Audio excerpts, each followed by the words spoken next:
Ship पर जब लोग ऑनबोर्ड आते हैं तो उनको लगता है बस इंजन रूम, डेक क्रेन और कार्गो ऑपरेशन में ही उनका कॉन्ट्रैक्ट निकल जाएगा। लेकिन सच बोलूं, शिप पे कुछ ऐसे हिडन सिस्टम होते हैं जो साइलेंटली 24/7 काम करते हैं बिना किसी स्पॉटलाइट के। आज मैं आपको ले चलता हूँ एक ऐसे रूम में जहाँ एक साइड पे है कंफर्ट का सिस्टम और दूसरी साइड पे वेस्ट मैनेजमेंट।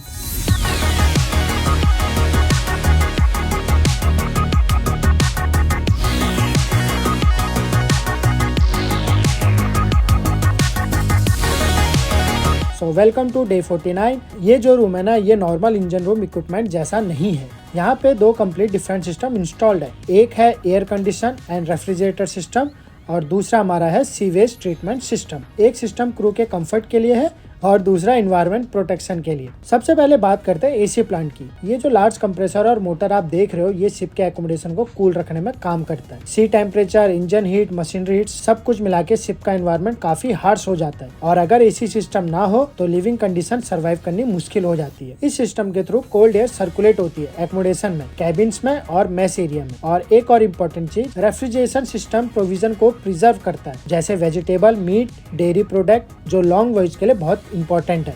अब बात करते हैं दूसरी साइड सीवेज सिस्टम। शिप पर जो टॉयलेट, शावर और वॉश बेसिन से वाटर वेस्ट जनरेट होता है उसको डायरेक्टली सी में डिस्चार्ज करना अलाउड नहीं होता। इसीलिए सीवेज ट्रीटमेंट प्लांट इंस्टॉल होता है जो वेस्ट को प्रोसेस करता है, ट्रीट करता है और रेगुलेशन के अकॉर्डिंग डिस्चार्ज या स्टोरेज हैंडल करता है। यहाँ पे डिस्चार्ज रेट और प्रोसेस स्ट्रिक्टली मार्पोल रूल्स के अंदर कंट्रोल होता है। ये रूम इंटरेस्टिंग इसीलिए है क्योंकि यहाँ दो अपोजिट सिस्टम एक साथ काम करते हैं। एक साइड मशीन कंफर्ट मेंटेन करता है जो कि है एसी सिस्टम, दूसरे साइड एनवायरनमेंट प्रोटेक्ट करता है जो कि है हमारा सीवेज सिस्टम। और दोनों का रोल इक्वली इम्पोर्टेंट है। शिप लाइफ का एक हिडन ट्रुथ ये है, लोग शिप डेक और इंजन देखते हैं लेकिन actual ship operation in hidden rooms और सिस्टम पे डिपेंड करता है। यहाँ पे कोई स्पॉटलाइट नहीं होती, लेकिन अगर ये सिस्टम फेल हो जाए तो शिप ऑपरेशन रुक सकता है। और सबसे इम्पोर्टेंट बात, ऑनबोर्ड हर सिस्टम को समझने में टाइम लगता है। कभी कभी एक ही रूम में मल्टीपल सिस्टम होते हैं और कंफ्यूजन होना नॉर्मल है, लेकिन धीरे धीरे ऑब्जर्वेशन से सब क्लियर हो जाता है। तो आज का लेसन सिंपल है। शिप पर कंफर्ट और कंप्लायंस दोनों एक साथ चलते हैं। एक सिस्टम क्रू को लिवेबल एनवायरनमेंट देता है और दूसरा सिस्टम ओशियन को साफ रखता है। और ये था day 49 hidden system of ship. सो मिलता है फिर अगले व्लॉग में कुछ नई चीजों के साथ, कुछ नई कहानियों के साथ। तब तक के लिए बाय बाय।